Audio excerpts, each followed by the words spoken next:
Thanks for watching. Go ahead and click the subscribe button and the bell icon so you get notified of each new video as it comes out. Hey everybody, I'm JJ Johnson. You're watching Reality Survival. So today what I want to talk with you about is about taking some steps to increase security around your home during this time of national emergency. I've talked a lot about the coronavirus, put out a lot of videos on it, a lot of stuff on pandemic preparedness. You can see all that over on Patreon, release some of that stuff here on YouTube as well. I'm also getting ready to release a pretty comprehensive home security 101 video on Patreon. I think it's close to 40 slides. I'll give you guys a real quick look at what the overview is. We're going to be talking about how to do a vulnerability assessment, the 4Ds of home defense, exterior landscape options for cover and concealment, security systems, exterior lighting, hardening doors and windows, guard dogs, some miscellaneous security items, and kind of an overhead diagram that brings everything all together. And so, the Patreon thing is 3 cents a day or a quarter a week, $1 a month. That's the lowest level you can do. And I think you'll find that it's worthwhile. Put a lot of effort into it, and I try to share very good and valuable information. I've kind of laid it out. It's called the American Prepping Academy, and I've laid it out kind of like a school or a university. So, we've got freshmen, sophomore, junior, senior, kind of on through graduate and doctor levels, but I also plan on teaching the courses that way. And so we're going to start pretty basic. So if you're fairly new into the prepping thing, then this is going to be good for you. If you're been around a while and you've been doing this for a while, it's going to take you back through some of the basics, but hopefully help to make sure that you've got all your stuff tightened up. So anyhow, and the idea behind this is that it's all going to be downloadable. You can keep all the information that is presented, and you can print it off, put it in a binder or whatever the case may be, so that you have it in an emergency. You don't have to get online, or if online is crashed, you don't have it. You don't have to go thumbing through a book. If it was some little section that was buried in a novel or something. It's going to be information, non-fiction stuff, facts, figures, things, ways to go about things, checklists, hard kind of information like that. So anyhow, that's enough about that. But I really wanted to talk with you guys today about doing some things to increase home security. We've already seen some increase in violence, fights in stores and all that kind of stuff. Got a report from a good buddy in Nashville that said there was a bank robbery recently. Who knows if it was necessarily connected to the coronavirus stuff, but could be. The thing is when people get desperate, when people lose work, there's going to be a lot of people who've lost their jobs here recently, and they might be desperate. And if that's the case, they may look to your home to come and take the stuff that you have. And so I think it's worthwhile, to look at some home security things. And here in the prepping community, that's kind of what we do, is we try to look forward and say, hey, what's coming up next? What should I prepare for? How should I do things differently? And so the first thing is it's probably not the best time to form a neighborhood watch officially, just because of the self-quarantine aspect of it. But you could do that on your own. If you take a walk at night, walk around your neighborhood, kind of see what's going on with things and all that kind of stuff, that's probably not going to put you at any increased risk or anything like that of catching the disease.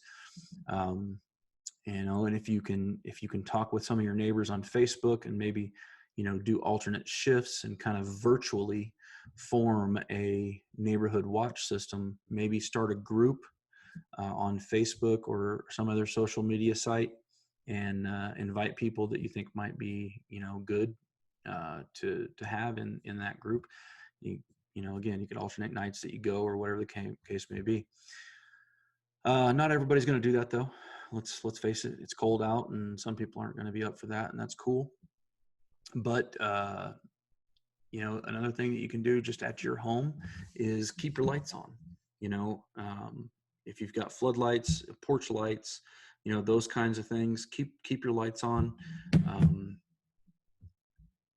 And I talk a lot about this in the Patreon lesson, but burglars and criminals don't like homes that are lit up because it highlights them, and neighbors can call the police and all that kind of stuff. And so turning your lights on is just a real simple, easy thing. A lot of people turn them off at night when they go to bed. Turn them on, leave them on. Electricity's flowing right now. There's no reason not to.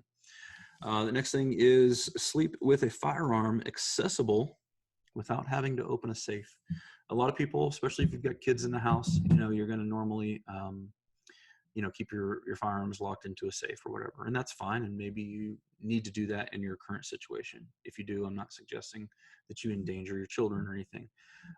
But if you can, if there's a way for you to do it, having a firearm fairly readily accessible might not necessarily be a bad idea. The next thing is move a ballistic vest or plates, level 4, level 3, or level 4 plates, your plate carrier into your room, so that if you hear something, you can throw your plates on or your vest, your soft vest, a level 3A vest, and you can grab your gun and you can go deal with it. And that firearm should have a flashlight and a laser on it. If you don't want the laser, that's fine, but it's to me, I think it's a good recommendation for a home defense thing. The next thing here is make sure to identify safe lanes of fire in your home. If you haven't done this before, you need to think about, if you're approaching the hallway, looking down the hallway, what's beyond that? Is a kid's room back there? Or, what is it?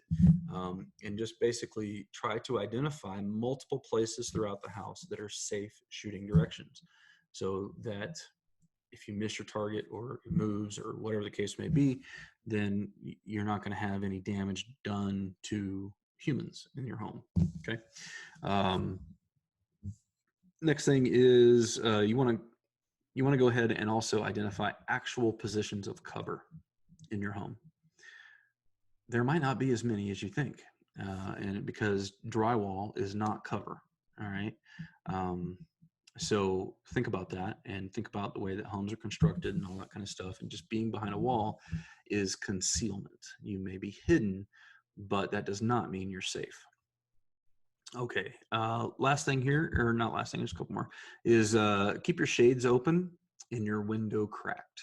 The reason I say that is mostly talking about your bedroom, not so much the rest of your home, but your bedroom, especially if your room faces in a direction where you can see if people are approaching the house or driving in your driveway. If not, this may not be as important, but being able to catch reflections of car lights as they pull in your driveway and stuff like that could help be an early warning indicator. The other thing is you can crack the window and leave the window open a little bit so that you can hear noise outside your house more easily. If you sleep with a fan on or something along those lines, it might be beneficial to forego that so you don't have that background noise. I know for people who are used to sleeping with fans, that's kind of a hard thing to do, but it could be valuable. And let's see. Next thing is driveway alarms. You could consider installing a driveway alarm. They're fairly easy to install. Guardline is one company, and they do like a passive infrared style. And then there is another company, they sell them at Tractor Supply, called the Mighty Mule, which is more of a magnetic based for like a car pulling in. So there's benefits to both. You get more false positives with the passive infrared system. But the Mighty Mule only does vehicles pulling in. So, just kind of depends on what you want. Yeah, I think that's pretty much it. So that's just some things to think about here. Everybody's situation is different. Everybody's house is going to be laid out different. Your neighborhood situation is different. You might be rural. You might be in an apartment. Some of these things may not apply, but my basic point in getting this video out to you is think about ways that you can improve your home security. Okay. And, like I said, going forward, if you want a comprehensive lesson that talks about, ways that you can lay your whole yard and home out and all that kind of thing, so that it's more defensible position, then check out the lesson over on Patreon. And, I think you'll enjoy it. I'll be uploading that probably this evening. So anyhow, guys, thanks for watching. As always, I definitely appreciate it when you click the thumbs up button, when you share it with your friends on Facebook and Twitter and whatever other social media, Minds, MeWe, whatever. That's awesome. So see you in another video here shortly.